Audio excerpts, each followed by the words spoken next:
Kasabay nito, ang tatlo pang tao ay lumitaw din at pinalibutan siya mula sa likod, at ang grupo ay mabilis na sumugod sa kanya. Nagngit-ngit ang mga ngipin ni Qian, pinaga niya ang kanyang tunay na chi, at hinarap ang tatlong tao sa harap ng harapan gamit ang isang malakas na suntok. Ang tatlo ay agad na tumalsik at gumulong sa lupa. Dumura rin si Qianon ng isang dakot na dugo dahil sa recoil.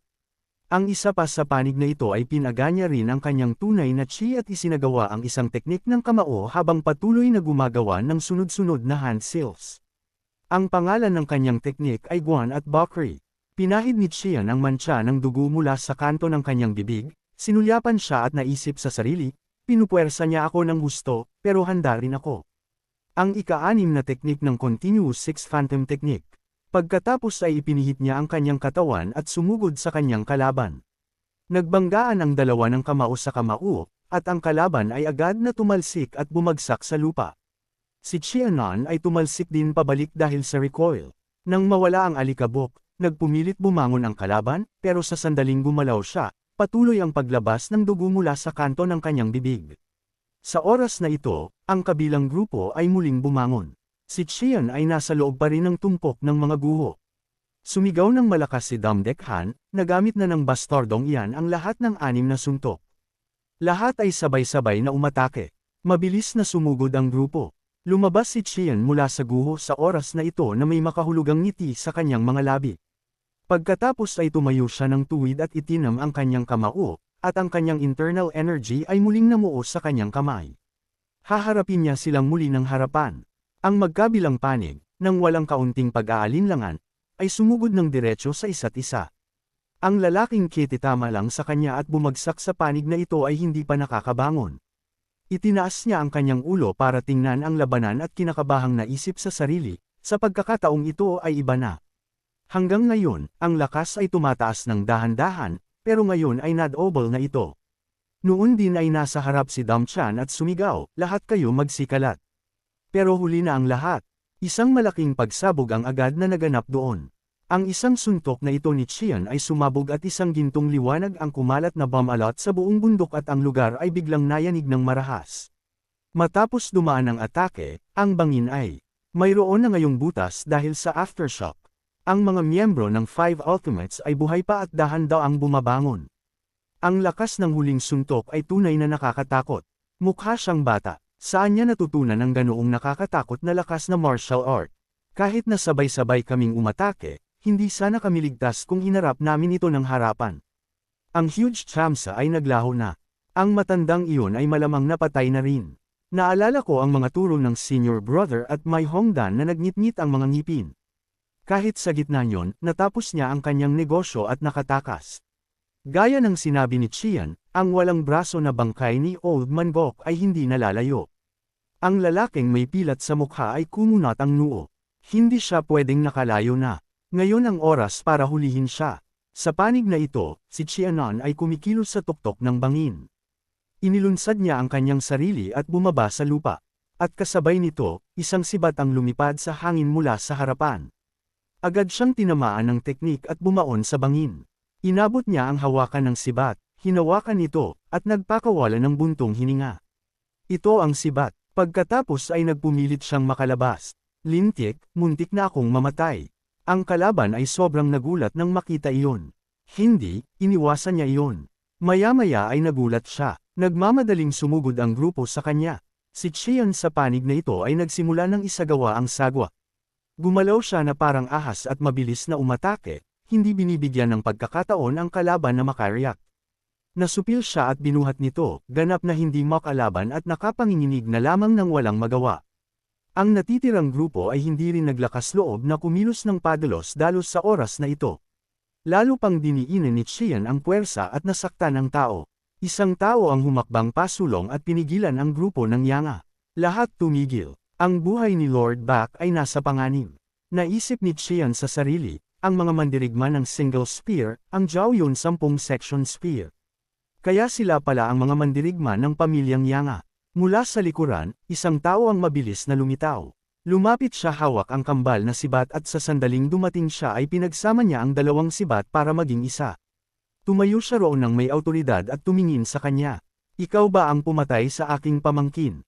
Kinumpirma ito ni Tianan nang walang kahit kaunting takot. Ako nga, papuri niya. Sa kabila ng kaalaman kung sino ako, may lakas ka pa rin ng loob, balik na tanong ni Jianan. Siyempre may lakas ako ng loob. Tutal, hindi ba't pumunta ka rito nang alam ang lahat? Sumagot siya, hindi ako nakakasiguro, sanggal niya ng malamig. Nakakasiguro ka man o hindi ba't pumunta ka pa rin para ubusin ako? Yaang ng 10 section Thunderclap Spear. Muli siyang nagpuri. Masyadong mapag-isip, sabi niya nang walang pakialam. Malayo ka pa para maabot ang gawin ng Yanga, hindi ba? Naguluhan siya. Ano ang balak mong gawin ngayon? Ngumiti siya at nagsabi na parang wala lang ito. May hawak akong bihag ngayon, kaya gusto ko nang umalis sa lugar na ito. Siyempre, kailangan ko ang iyong kooperasyon. Kung magpapatuloy ka sa pag-aaksaya ng oras ng ganito, sasabihin ko sa lahat dito kung anong klaseng tao ang iyong pamangkin. Ikaw ang kanyang tiyuhin, kaya dapat ay alam mo ang kanyang pag-uugali ng mas mabuti kaysa sa sinuman. Sumigaw siya sa galit. Kung maglakas loob kang magsalita ng walang ingat, papatayin ko ang bawat isa sa mga taga-nayo ng Ronin para patahimikin sila, sanggal niya ng malamig sa kanyang sarili. Hindi ba't ginagawa mo lang ito dahil natatakot ka sa iisipin ng iba? Sa kaisipang iyon, nagsalita siya. Gaya ng inaasahan, ang mga paksyong matuwid ay tunay na kahanga-hanga. Pagkarinig sa mga salitang iyon, lalo siyang nagalit at nagngit-ngit ang mga ngipin. Pagpapatuloy ni Gian, kung gayon ay ititikom ko ang aking bibig. Isasama ko ang bihag at aalis. Siyempre, mas mabuti kung hindi ko na kailangang gawin iyon. Inudyok niya siya, duwag ka, wala ka man lang bang lakas ng loob na labanan ako ng harapan? Nagtanong siya na parang hindi niya maintindihan.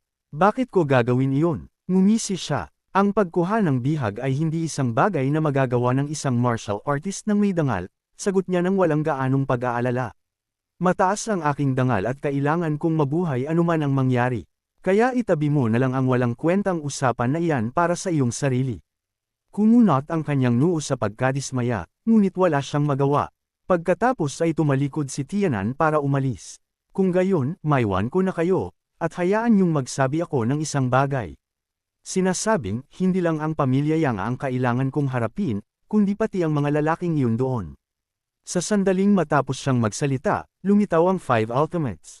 Naisip niya sa kanyang sarili, ang 5 Ultimates ay nasa Hakjamsa. Naging mahirap ang panig na ito. Nagsimulang tumakbo si Qian. Nagatubili ang grupo. Tumakas ang lalaking iyon. Dapat ba natin siyang habulin? Humakbang pasulong siya at pinigilan sila. Sandali, ikaw bastardo. Hahabulin ka ng pamilya Yanga hanggang sa dulo ng daigdig.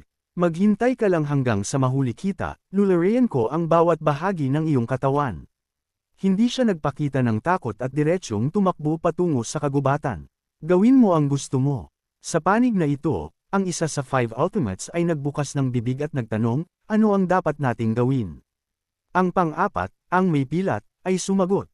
Hindi tayo kabilang sa iisang bangka ng pamilya Yanga, kaya obserbahan natin ang kanilang mga galaw at saka tayo magdesisyon. Sa oras na ito, binunot ni Yaang ang kanyang sibat. Sa tingin mo ba ay hahayaan lang kita, ikaw bastardo? Itinaas niya ang kanyang sibat, pinaga niya ang kanyang tunay na chi, at sumigaw ng malakas. Target ka, kaya mamatay ka. Habang tumatakbo, naisip ni Qian, kahit ang mga master na gaya ng 5 Ultimates ay nasa ilalim ng kapangyarihan ng pamilya Yanga at hindi makakilos. Nakikita ko na ngayon ang lawak ng awtoridad ng 5 dakilang pamilya. Mayroong ibang mundo sa likod ng mundo ng martial. Alam ko, masama ang loob ko na ang aking mga kamao ay hindi pa tapos sa kanilang trabaho. Kung makakatagal lang ako ng 20 jong gamit ang Icewind Swift Chi, dapat ay madali akong makakatakas, di ba? Dapat akong magpasalamat sa third master na si Bayan Chonjek. Ngayon kailangan kong lumabas sa blind spot ng sibat na iyon. Sa kaisipang iyon, isinagawa niya ang 7-step Janhyong. Lumipad ang sibat sa isang sandali, at ang buong kagubatan ay nayanig kasabay nito.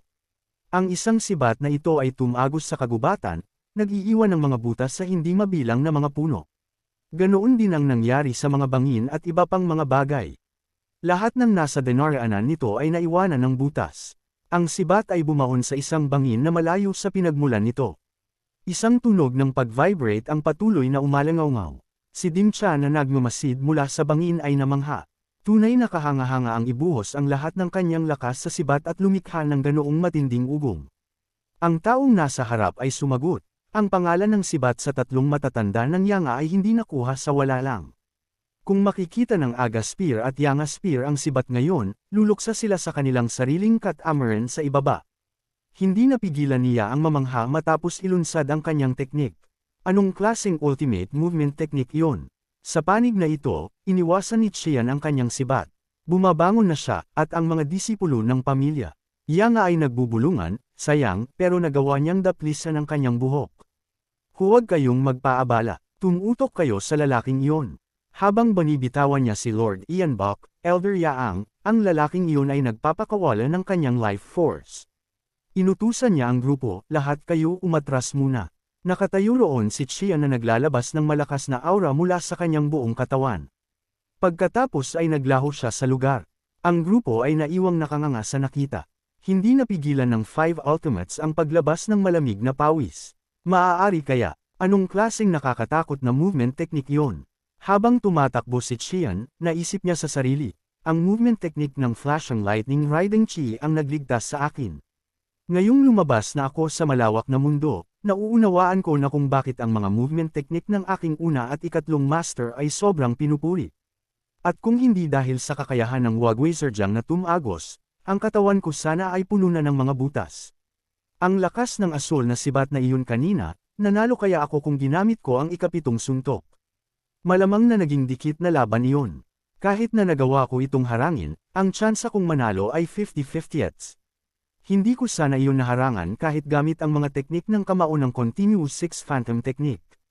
Kung kailangan kong maghagis ng mga suntok mula simula hanggang dulo sa ganoong sitwasyon, namatay na sana ako bago ko pa man mailabas ang ikapitong suntok. Kahit na lumaban ako gamit ang mga movement technique at footwork, ang aking mga kamao ay nagtatapos sa ikapito. Ito ba ang limitasyon ng 9 Revolutions Invincible Divine Art? Hindi, ito ay isang martial art mula 300 taon na ang nakalilipas. Nagbago na ang mundo, kaya ito ay natural na resulta. Sa panahong iyon, lahat ng martial arts sa mundo ng martial ay malamang na lalo pang umunlad. Kung ang isa sa tatlong matatanda ng pamilya ay ganito kalakas, gaano pa kaya kalakas ang pinuno ng pamilya Yanga? At gaano kalakas ang mga maalamat na master? Ang mundong ito ay mas malawak kaysa sa inakala ko at puno ito ng mga master. Kailangan kong saliksikin muli ang Siphon Mugs at Gong at ang Yakim.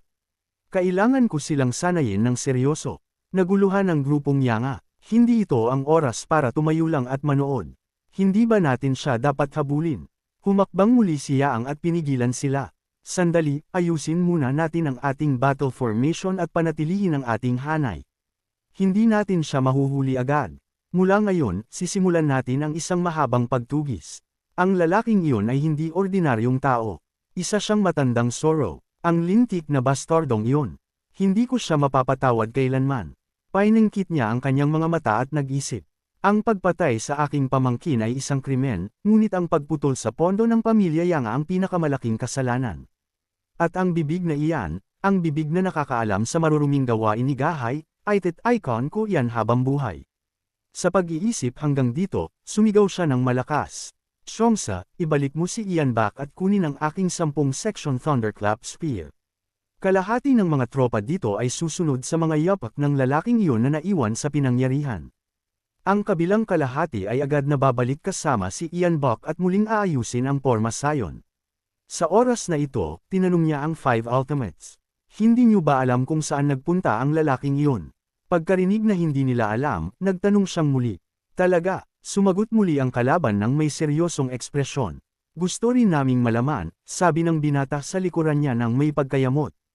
Ang walang galang na lalaking iyon na may apelyidong yan, para umasta ng ganoon kayabang dahil lang sa kanyang pinagmulan. Sobrang nakakainis siya, ipinaalala sa kanya ni Chan. Tiisin mo, hindi naman, nagtitiis ang iyong ikaapat na kapatid dahil gusto niya. Nagsalita rin si Mayo Hong. Masyado siyang mayabang. Kailan pa tayo? Ang 5 ultimates, tinrato ng may ganoong kawalang galang. Nagsalita ang isa pang babae. Tiisin mo, tingnan mo ang realidad. Kinumpirma ito ng pang-apat. Oo, iyan ang realidad. Ang ating dangal ay naduroj na noong kailangan nating gawin ang iniutos ni Jema.